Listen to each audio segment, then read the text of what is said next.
How to add a price in Botpress. So first go to Botpress and then just open one of your chatbots.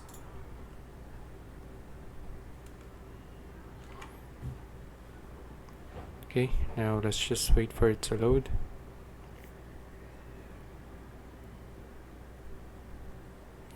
Now to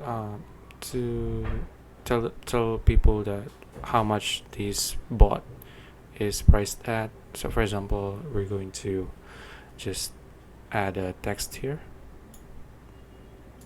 and then you just need to type here something like this bot is priced at $49.99, and then you just need to connect the nodes. Okay, once you're done that, just to check, just see the emulator and then click on test your bot. As you can see, wait, this bot, let's restart.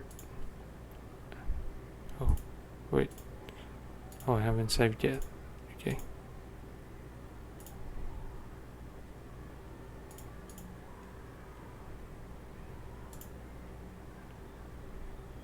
okay, let's check again. Okay, so you can see now it says the price of the bot. Okay, so that's it. If you found this video useful, please like and subscribe for videos like this. See you in the next one.